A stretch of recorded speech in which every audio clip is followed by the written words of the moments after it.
Hi, welcome back to Wine Mastery. We are going to taste a wine from a country that is renowned because it is the oldest recorded country for producing wine. Georgia, and we're going to taste it now.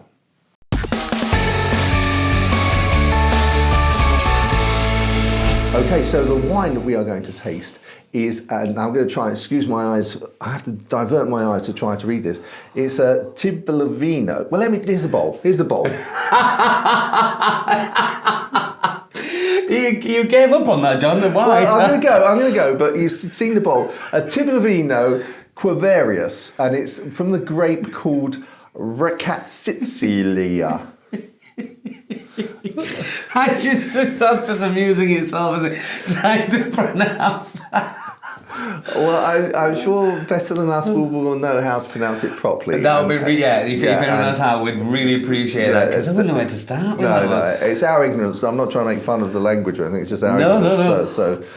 Now, it is available for $11.99. In the UK, I know it's available from Majestic. Around the world, I'm sure it will be available as well.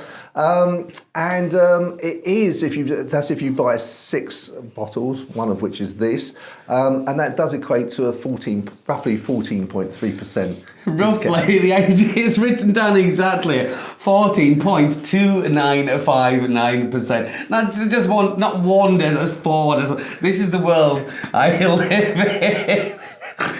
I don't know. Anyway, carry on. But Excel sheets do it for you, though. So it's just nice to know. Just nice to know. Okay, yeah, fair enough. Yeah, I think it was 0.29592, which is why I left it at 9, because I thought actually, the 2 at that point is superfluous. Yeah, who needs that fifth? Yeah, okay, well, fine, John, fine. I know you enjoy this kind of thing. So this is an orange wine. Now, the difference between what is an orange wine, I understand, correct me if I'm wrong. Go for it. An orange wine is a white wine made from white grapes, but it's made in the same way that red wine is. And by that I mean actually the grapes have their skin on and left in the skin, so they actually get some colour from the skin, whereas white wine is actually just pressed and it's just the juice and the skins are left behind. Yeah, completely correct. So it's like midway, and some people have said to me, well, isn't that rosé? And actually rosé is, as I understand it, is made with red grapes, but the skins are only left in for a short time to just give it a little bit of flavour. That's right, yeah, whoa. Yeah, it just kind of imparts a little bit more colour, but not too much to make it dark red. It's only taken 6 years of hard work on your behalf to get me this far. We're on this. We're on it now. We're on it. Eventually.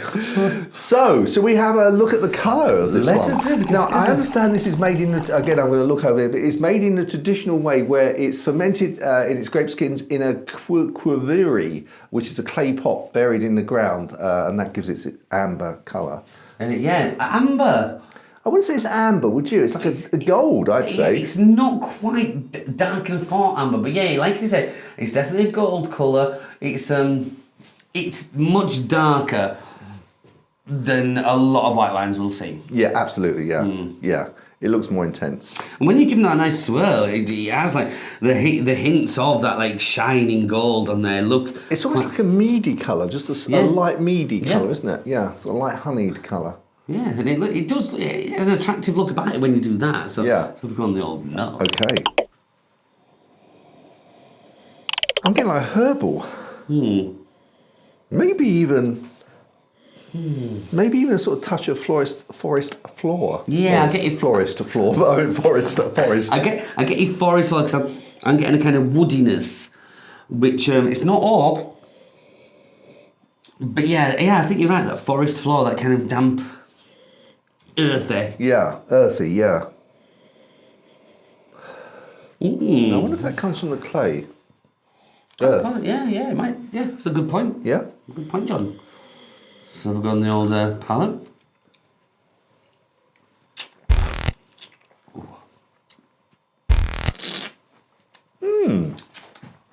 That's interesting. It's very light.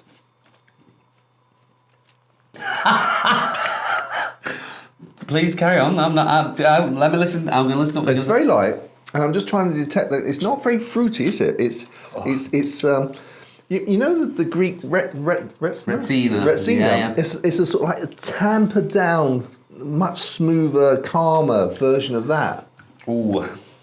Oh, you don't think so? Oh, no. I'm not saying I don't think that. I'm just thinking this is not something... Before I go anywhere with this, I must say, it's personal. There's a personal flavour. I dislike that. Do you? I'm not a fan of this at all. I don't think it's got anything about it. I mean, okay, the colour, just thinking interesting, nice. Then the nose was a bit iffy about that. On the flavour, it definitely has.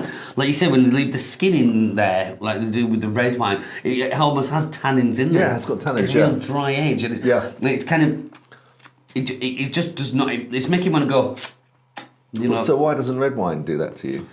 Red wine, I think, had probably more power of flavour, the juiciness, the kind of berry flavour. This before the actual tannins in this has got nothing to back itself up. I mean, I can't find in there a flavour other than mustiness. I'd say musty. I'd say herby. Okay, but there's nothing for me enjoyable about that. No? No, there's nothing. Again, it's personal. It's a style of wine.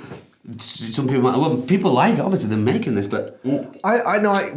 What sort of conjures up in my mind when I'm drinking this is that I can imagine being in a country in, sort of in an alpine, where Georgia, in sort of like rugged countryside, and sort of having meat fare, lamb and sort of mountain food with this. And that's just the sort of taste, that's just the sort of what it conjures up in my mind as I'm tasting it.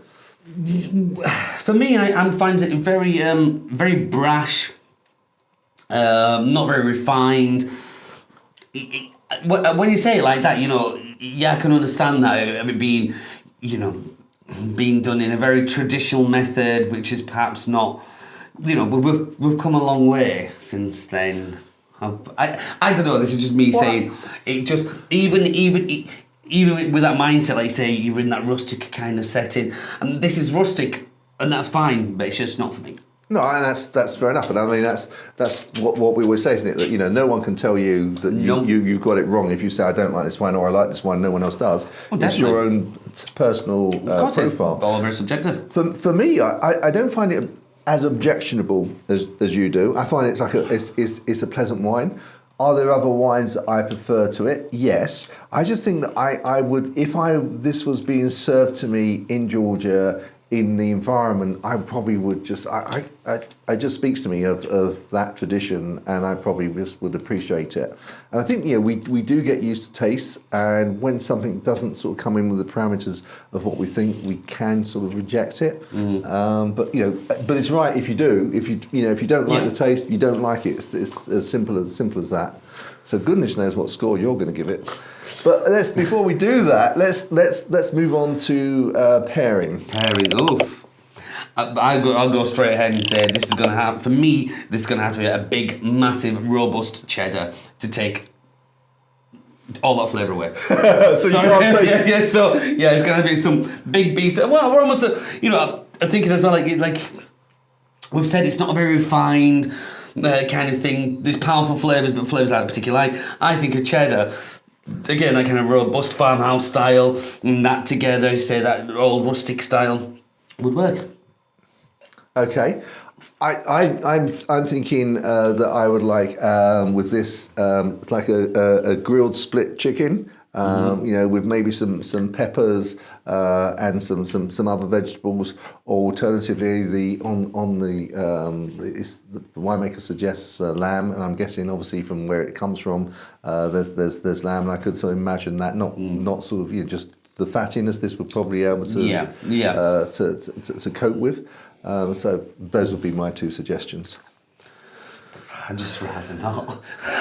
Sorry. But again, personal, and hold my hands up there. Absolutely. Yeah. Okay, well, we're going to get to the score, and that I think is going to be. I think we're going to have a wide gap here between us. Probably the widest gap we will have ever had.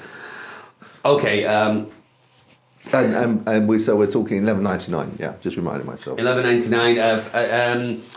Where to start with this one? Again, I'm coming at this from a personal level. Not tried many Georgian wines before, but that style for me is just completely not a style that gets me. How I can understand when John was saying the rustic style about it and the farmhouse. I can half appreciate that. I can half appreciate.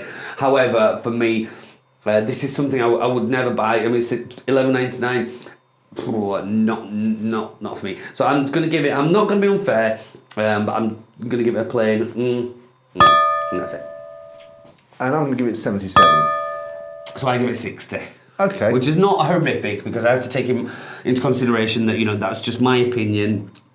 It is a style. Obviously, it's a style. People do like it. It's just not a style for me. So I'm not going to slate it. But it's. And I think I gave it 77 because I didn't find it offensive as you did, but I didn't find it offensive, and it was different, and I'm sure that there will be people out there that would enjoy it, and I think that obviously $11.99 is not sort of cheap. No. So anyway, that's our score. So guys, if you get to try this, or if you have any other suggestions of maybe some Georgian wines that we would actually enjoy more, please let us know. Please press the subscribe button and the little thumbs up and the bell so that you're advised when we next launch another video.